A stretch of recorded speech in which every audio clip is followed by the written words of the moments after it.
Oi, gente. Eu tô aqui no começo do vídeo pra agradecer muito ao feedback do vídeo do Cruyu. Eu acho que ele deu uma estourada na bolha porque ele tá com 500 views e 41 likes no momento que eu tô falando agora, quase 500 views no caso. E agradeço muito. Quero que vocês deem sugestões de outros temas. Esse tema eu tô fazendo porque eu tô muito nos estudos da antropologia caribenha. Então eu irei fazer um vídeo sobre o Remy Bastian, sobre a família rural haitiana, que é a obra dele. Mas eu quero ver a opinião de vocês, o que vocês acham. Eu juro que, que é um livro maneiro, é uma obra boa de se ler e que a gente tem muito a aprender com ela. Além de fazer a etnografia, além de aprender os conceitos e também de dialogar também com as pessoas que estão sendo estudadas na etnografia. E o Remy Bastian faz isso muito bem. Então eu vou dar o contexto todo e também as definições e as ideias principais da obra. Então eu quero saber mesmo como é que vocês estão e muito obrigado pelo feedback e tomara que vocês gostem dessa nova etnografia. E me desculpa por ter demorado tanto para fazer mais um vídeo.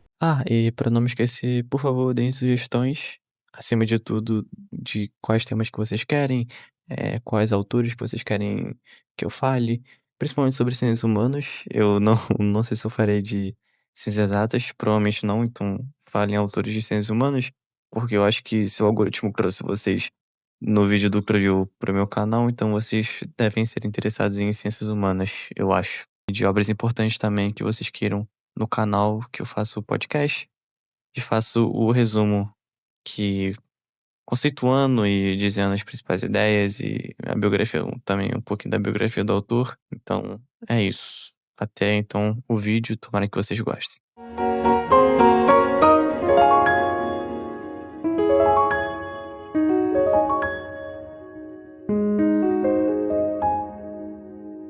Então, gente, pra gente compreender essa obra, a gente vai passar pela biografia do Remy Bastian, né?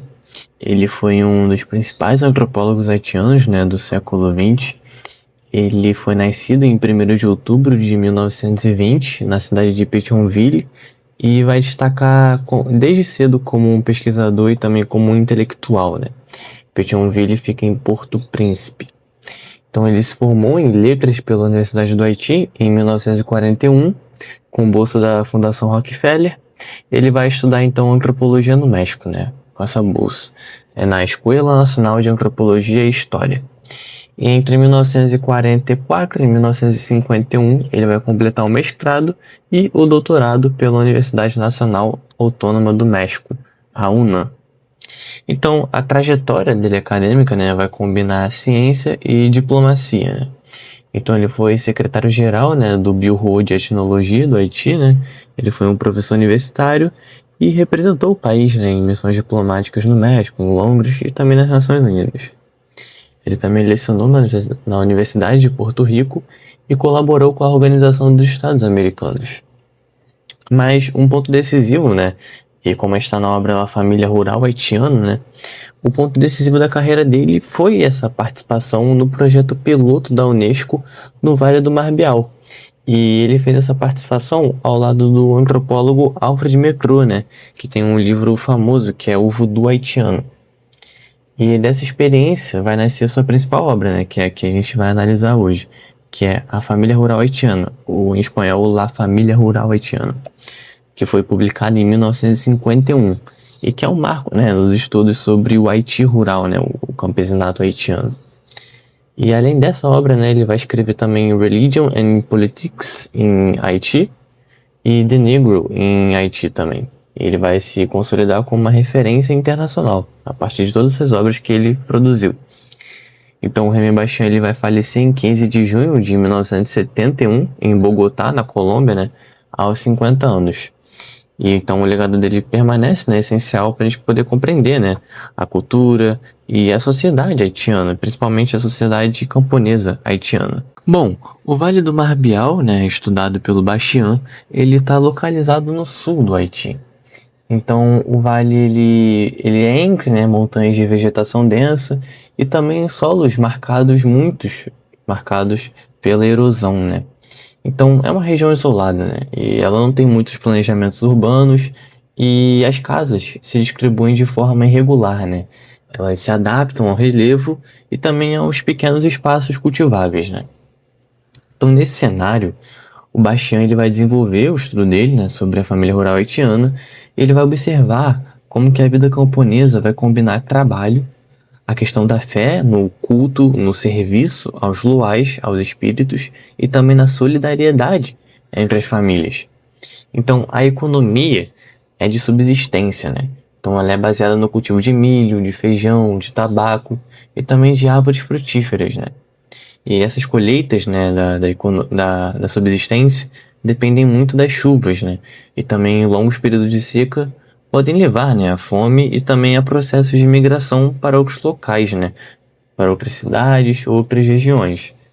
Isso o Bastian vai abordar mais à frente da obra. O muito crucial no entendimento da questão dos papéis sexuais entre mulheres e homens, né, na vida camponesa haitiana que o Bastian está querendo colocar. Então, ali, né, em todos esses lugares, os camponeses vão se reunir, né, para comercializar produtos, trocar informações e fortalecer laços comunitários. Então, ainda assim, a população enfrenta altos índices de analfabetismo e saneamento precário e também uma forte dependência, né, das condições naturais para a sobrevivência, para as colheitas e tudo mais. Dentro dessa realidade descrita pelo Bastian, vai surgir então uma das instituições mais importantes, né, da cultura da população rural haitiana, que é o LACU, né?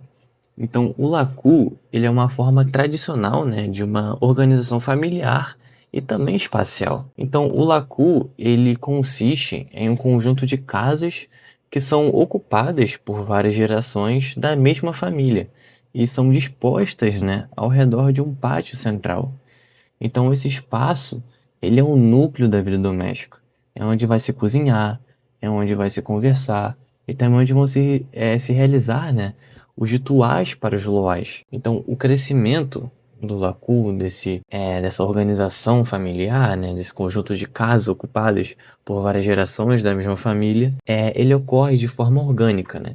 Então, por exemplo, quando os filhos atingem a idade adulta, eles constroem novas casas próximas à do pai e vão assim sendo formados os chamados sublacus, né? E nesses sublacus não há uma hierarquia espacial, né?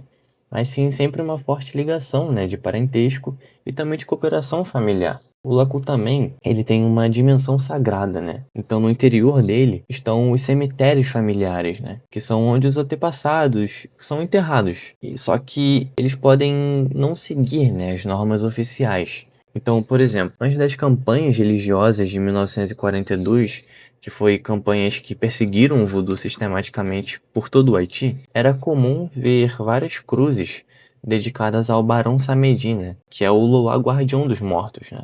E também tinham várias árvores, né, plantadas chamadas medicinier, que são consideradas árvores protetoras. Então, a gente pode concluir, né, que essa presença dos mortos entre os vivos expressa, né, a ideia do Laku, que é uma ideia de continuidade da vida. Então, os mortos, os vivos, né, a terra e os ancestrais, tudo isso junto forma uma unidade. Então, né, essa unidade, ela meio que representa a principal ideia do Laku, né, que é essa continuidade da vida. Então, essa unidade mostra essa questão do Laku de uma dimensão sagrada, do crescimento dele de uma forma orgânica e ser o Laku o núcleo da vida doméstica, né? Então é muito importante esse aspecto da obra do Bastian, de entender o Laku nessa perspectiva. Dessa maneira, no centro dessa estrutura do Laku está o patriarca, né? Que é geralmente o pai ou o avô, né? E ele vai exercer uma autoridade religiosa, econômica e também social. Então, o poder, né, desse patriarca varia conforme o grau do parentesco, né? Então, por exemplo, o poder sempre vai ser maior entre os filhos e netos, né? Os parentes diretos, né? E vai ser mais simbólico, né? Entre os parentes distantes. Então, desde cedo, as crianças aprendem, né, o valor do trabalho e também da autonomia. Então, quando um bebê nasce, por exemplo, o cordão umbilical ele vai ser enterrado aos pés de uma árvore frutífera e essa árvore, né, ela vai passar a representar o vínculo da criança com a terra do Laku, né? E o início de sua independência como uma pessoa, como um ser humano. Então, o Laku, ele vai ser ao mesmo tempo família, ele vai ser um território e ele também vai ser um espaço espiritual, né? Um espaço sagrado. Então, nele vão se concentrar o trabalho, a devoção e também um aspecto de uma memória coletiva, né?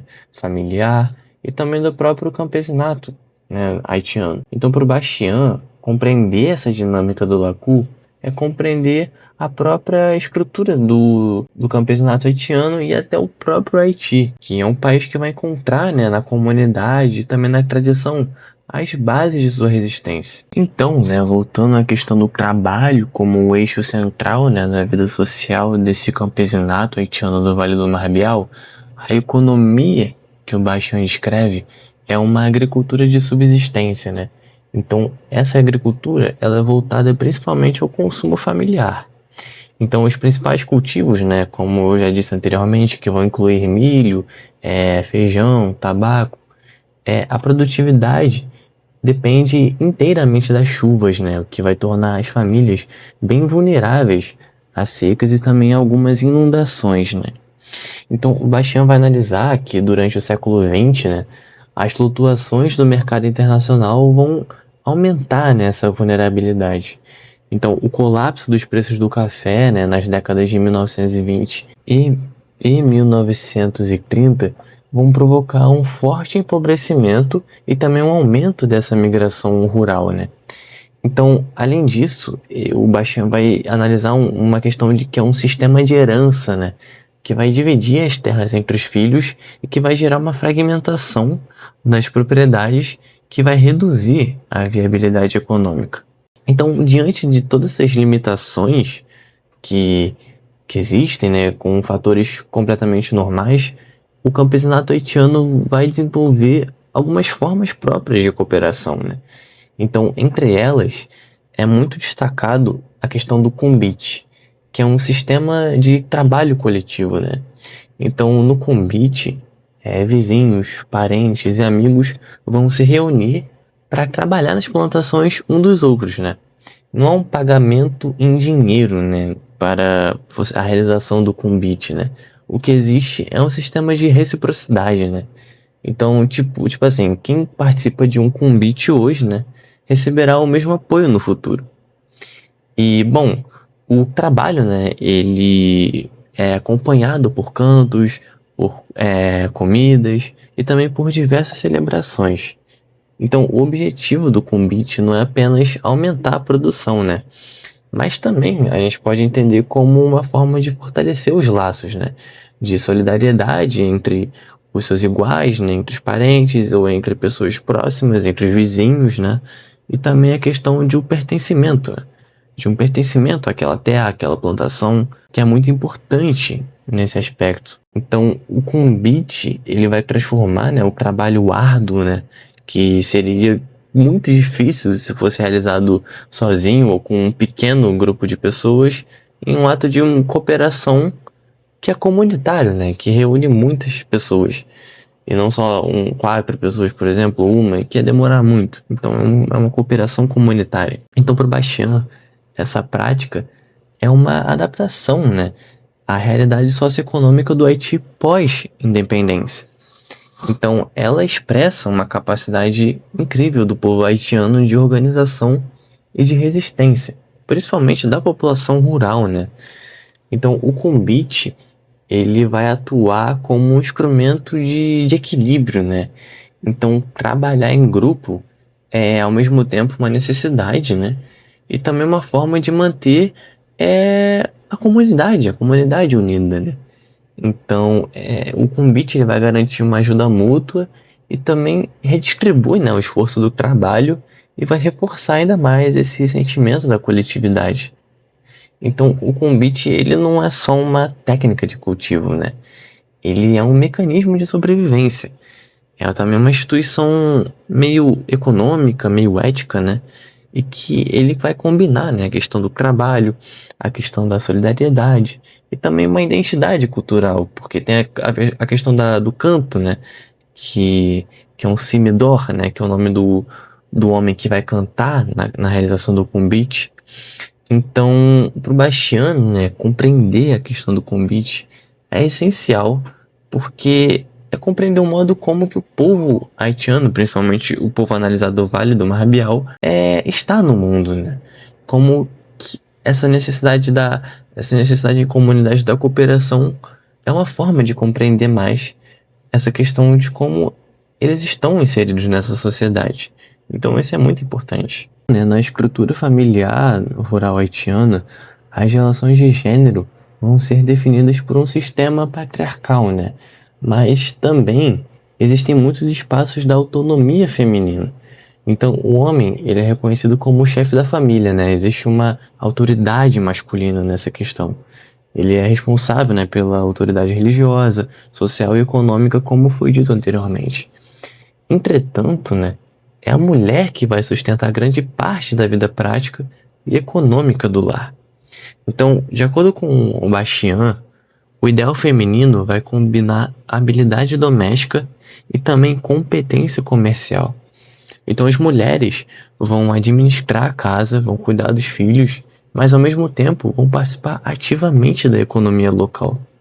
Então, elas vão ser conhecidas como Komekinkai, que são revendedores que percorrem feiras e povoados e que vão transportar produtos agrícolas, tecidos e utensílios. Então, algumas delas mantêm pequenas lojas familiares chamadas boutique, onde elas vão comercializar itens básicos como sabão, fósforos, alimentos e também especiarias, né? E essas atividades comerciais vão gerar uma renda e vão garantir certo grau de uma independência financeira dessas mulheres. Então, mesmo, né, mesmo sendo uma sociedade patriarcal, né, onde existe essa autoridade masculina no núcleo do Lacul, as mulheres haitianas vão exercer, né, um papel decisivo na circulação de bens e também na questão da economia das famílias.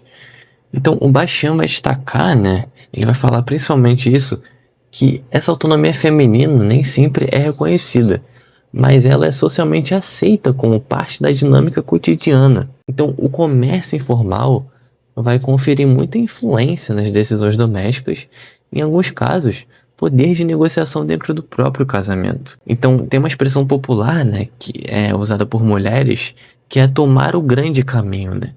Que são mulheres que ameaçam deixar o lar, né? Isso reflete essa consciência de sua própria importância econômica, né? Então, embora o homem, né, tenha essa autoridade masculina, essa autoridade simbólica, o Bastian então vai observar, né, que o poder econômico das mulheres é fundamental para a sobrevivência da família haitiana e também para o funcionamento do mercado.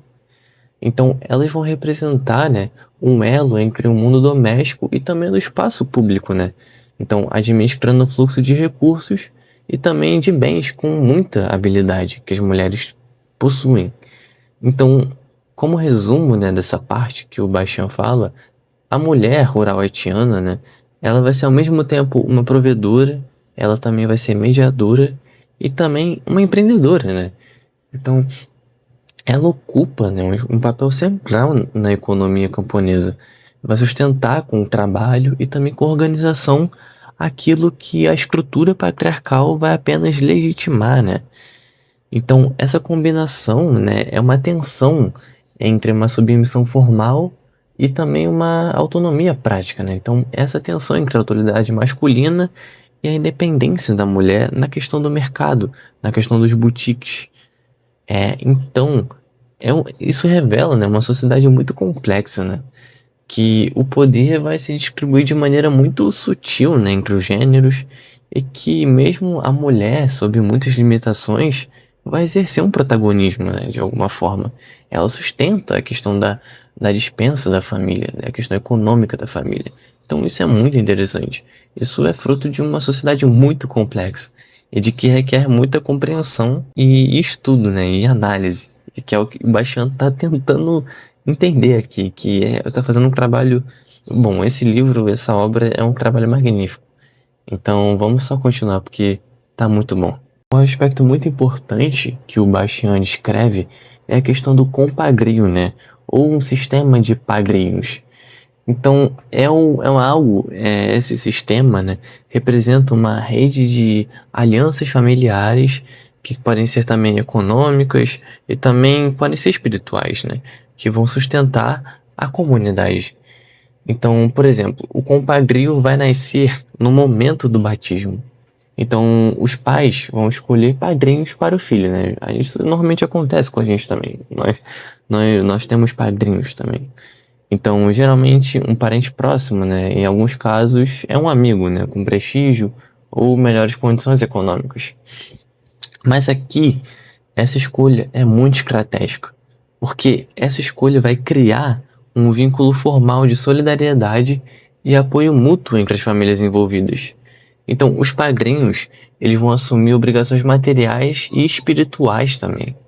Então, eles devem contribuir, né, para o bem-estar da criança, além de oferecer proteção e também, quando possível, ajudar com recursos como terras ou até educação.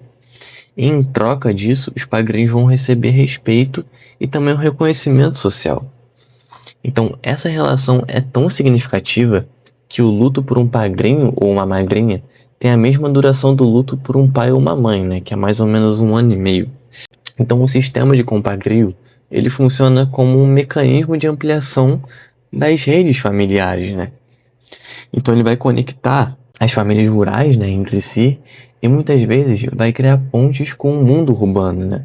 Facilitando o acesso a oportunidades e também alguns favores, né?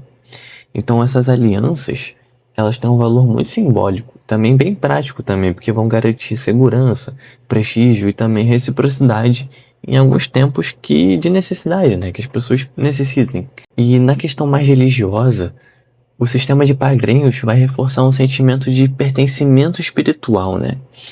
Então os padrinhos e as madrinhas, eles vão ser vistos como os pais secundários, né?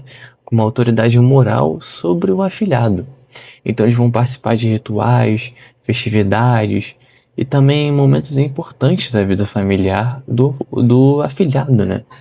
Que vai representar uma extensão dos laços de sangue. Então, essa prática, né, vai reforçar muitos valores como respeito, lealdade e também é uma questão da reciprocidade, né, que é bem importante aqui nessa questão e que está sendo bem repetido, né? O Bastiani repete bastante essa questão da reciprocidade.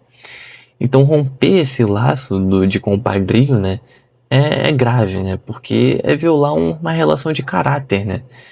Então, o compadrio no Haiti rural, né, na questão mais especificamente no Vale do Marbial, porque a gente não pode generalizar. Quando eu falo Haiti rural, eu estou querendo me referir especificamente ao do Vale do Marbial, né, que é onde o Bastian estuda especificamente. Então, é bom a gente falar sobre isso. É um sistema de parentesco, né? Não deixa de ser um sistema de parentesco bem simbólico, que é um mecanismo de apoio econômico e também uma integração espiritual, né? Então, ele é uma base, né, do que sustenta a vida social camponesa no Vale do Marbial, né? E também é um exemplo de como que a cultura haitiana vai transformar, né, laços afetivos em estruturas de sobrevivência, né? Isso é bem notório e é bem interessante. A religião, né, vai ocupar um papel central na vida rural haitiana no Vale do Marbial. Então, no cotidiano camponês, principalmente no Vale, as práticas religiosas vão ser integradas à vida doméstica. Então, altares familiares, velas e imagens convivem com vários simbolismos do voodoo, como recipientes rituais, objetos sagrados e também oferendas e serviço aos loais, que são os espíritos, né? Então, cada família vai cultivar, né, os seus próprios luais que são herdados e que tem muito a ver com os seus antepassados, né? Então, esses espíritos, os Loais, são responsáveis por proteger o lar, assegurar boas colheitas, curar doenças e também manter a harmonia da comunidade. Então, os rituais são geralmente conduzidos pelo patriarca do Lacun, né, que reforça uma interligação entre a fé, entre o parentesco e também a liderança familiar. Então, em 1942, né, a Igreja Católica vai lançar as chamadas campanhas antissupersticiosas, né, que tinham o objetivo de eliminar o voodoo de uma vez do Haiti e impor a ortodoxia católica. Durante esse período, né, que a Igreja Católica perseguiu o voodoo, Os rituais foram proibidos, diversos objetos sagrados foram excluídos e também muitas cerimônias começaram a ocorrer de forma clandestina, né? Então, o impacto dessas campanhas foi muito devastador. Elas enfraqueceram muito a prática coletiva do voodoo e transformou elas em uma religiosidade, né? Um serviço aos loais, uma forma mais individualizada e um pouquinho mais discreta, né? Então é muito importante entender esse processo histórico porque ele marcou uma época para o voodoo haitiano, né?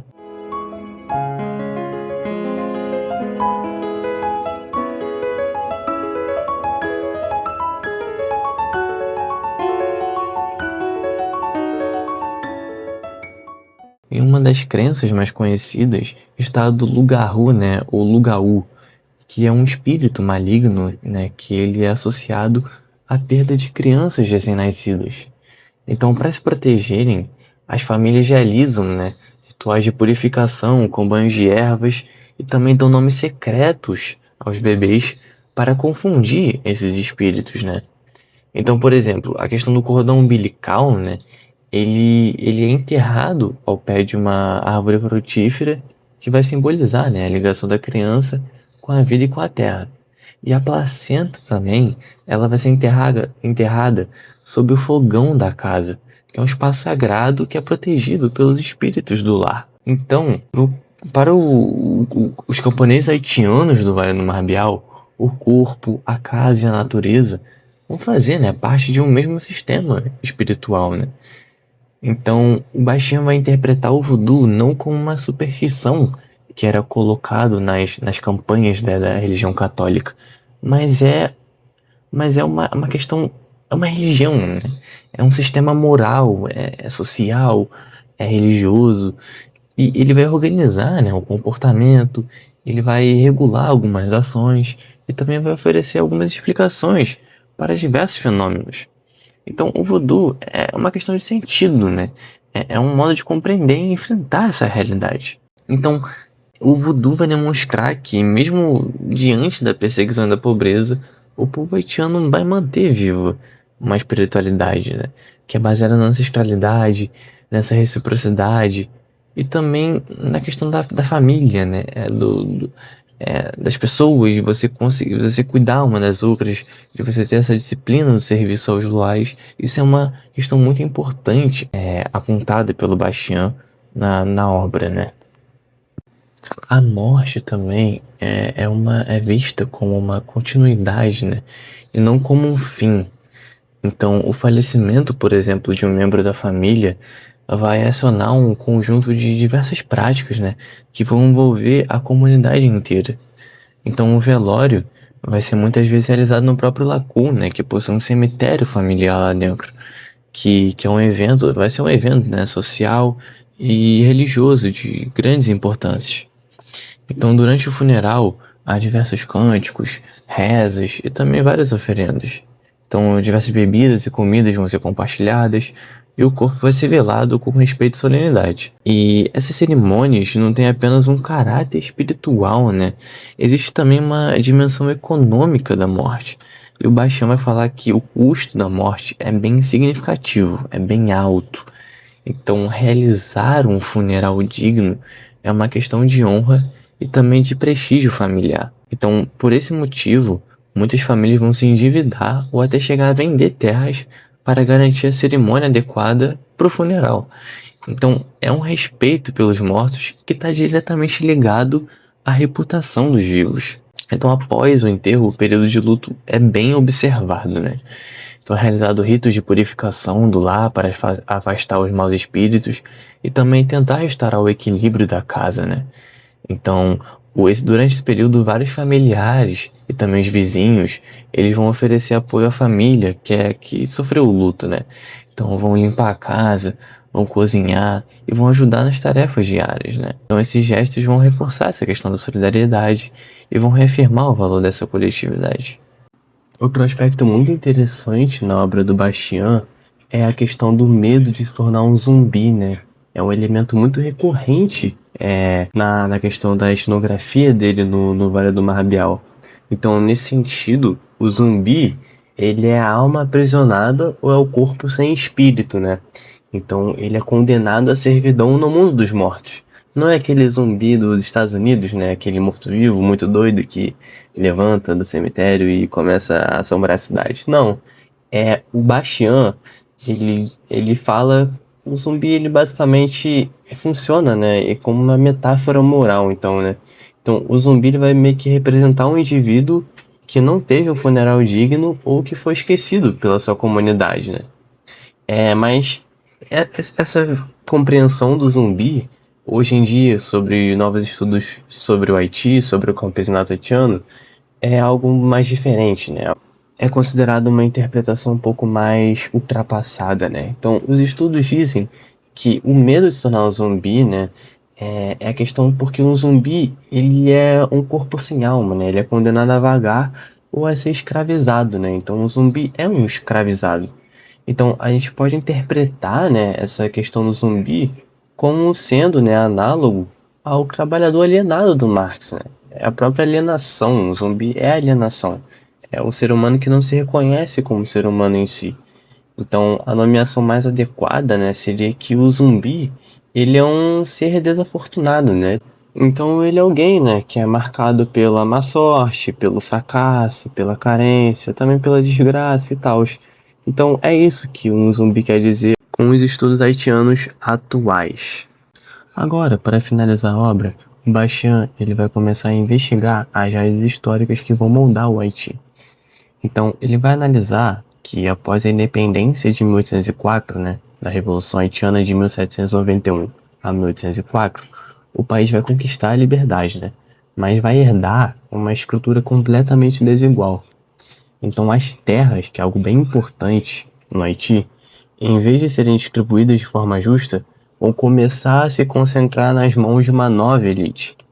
Então, enquanto essa concentração começa a acontecer, a maioria da população rural vai ficar restrita apenas à pequena agricultura, né? E vai viver em parcelas cada vez menores e menos produtivas. Então, essa herança fundiária, né? E ainda somada às diversas crises que tiveram do café e também da ausência de políticas públicas, vai dar origem a uma pobreza estrutural. Então, o Bastian vai analisar que a migração para diversas cidades, tipo Cuba, ali na República Dominicana também, vai se tornar uma resposta bem comum, né, a essa escassez, a essa pobreza estrutural dentro do próprio Haiti. Então, esse movimento, por mais que ele aliviasse a questão da fome para essas famílias, vai te fazer diversos laços familiares e também vai enfraquecer a questão do LACU, né, o sistema do LACU. E outro caso que começou, que o Bastian vai analisar também, né, é a questão da ocupação norte-americana, que foi entre 1915 e 1934. E também vai aumentar e vai agravar o quadro da fome, da pobreza estrutural do Haiti. Então, né, sobre o discurso de modernização dos norte-americanos, né, o Haiti ele vai ser integrado, né, à economia mundial, mas vai ser integrado de uma forma subordinada, né? Então, esse progresso vai beneficiar poucos, enquanto o campesinato haitiano vai continuar sendo excluído. Então, para o Bastian, né, essa miséria haitiana não é um destino natural, né, como muitos já tentaram falar sobre a questão do excepcionalismo, né, que a sociedade haitiana é condenada à pobreza e que é resultado deles próprios. Mas não, essa pobreza, essa miséria não é resultado, não é um destino natural dos haitianos, não é um resultado natural do povo haitiano, mas é o resultado de escolhas políticas e econômicas que vão ignorar o campo e também o saber popular haitiano. Então, o povo, ele vai sempre criar, né? O povo haitiano sempre criou formas de resistência, né? O lacu, o cumbite, a questão do compadrio e também do voodoo. Então, o Bastian ele vai propor, né, um caminho de transformação para isso. Ele vai defender, né, uma educação que é voltada à realidade camponesa, ensinada em um crioulo haitiano. Naquela época que o Bastian estava escrevendo, a língua oficial ainda do Haiti era o francês, não era o crioulo haitiano, que era a língua falada por toda a população haitiana, já era o crioulo haitiano. Mas a língua oficial do estado era ainda o francês. Então isso vai mudar, o haitiano vai virar a língua oficial, mas nessa época que o Bastian está escrevendo, ainda era o francês como língua oficial e não era reconhecido o crioulo. O crioulo, na verdade, era marginalizado. Então ele vai orientar, né, que essa realidade camponesa seja estudada, uma educação, né, a partir do crioulo haitiano e também orientada para o trabalho, também o cuidado com a terra e também a questão da cooperação, né? Ele vai também propor diversas reformas agrárias, a questão do crédito agrícola e também o fortalecimento das cooperativas rurais para tentar devolver uma autonomia para o camponês haitiano. Então, modernizar o Haiti, né, para o Bastian, significaria como se fosse reconhecer a força das tradições haitianas, a sabedoria do povo haitiano e também o poder da solidariedade. Então, né, fechando de vez, a família rural haitiana, né, essa obra continua muito atual, né, porque essa obra vai combinar uma ciência, né, ciência etnográfica, a antropologia, e também uma questão de sensibilidade, né, principalmente com essa conclusão do Bastian, e mostrar e compreender uma sociedade, né, antes de tudo escutá-la, né, e tentar entender ela de forma no campo, né, ela por si mesma. Então, o Haiti, né, nessa visão, não vai ser um símbolo de miséria, né, como é retratado normalmente na mídia, ou como sempre foi retratado historicamente, né, mas o Haiti é um espelho, né, da resistência humana, né. É um povo que vai transformar, né, a diversidade em uma identidade, a escassez também uma solidariedade e também a fé em uma força de sobrevivência, né? Então, a família rural haitiana, né, vai permanecer como um retrato vivo dessa dignidade, né, de um país que, mesmo entre diversas ruínas, né, ele tenta afirmar sua existência pela união, pela memória e, sobretudo, pela esperança, que é o que nos forma como ser humanos, né? Nós precisamos ter união, nós precisamos ter memória e também nós precisamos ser esperançosos, acreditando no futuro melhor. Então é isso, gente. Muito obrigado por terem escutado até aqui. Para quem ficou até o final, muito obrigado mesmo. Esse vídeo deu um trabalhinho pra fazer, porque, bom, além das anotações e também além da falta de tempo que eu tô tendo por meio de trabalhos, de faculdade, essas coisas, eu ainda quero continuar com o canal. Muito obrigado pelo apoio no vídeo passado. O vídeo já tá com mais de quase 600 views, 700 views, eu já não tenho muita noção. Ele estourou uma bolha assim, então eu quero que vocês deem sugestões, né, e comentem se o que eu preciso melhorar, o que vocês querem ver também, né, sugestões em si.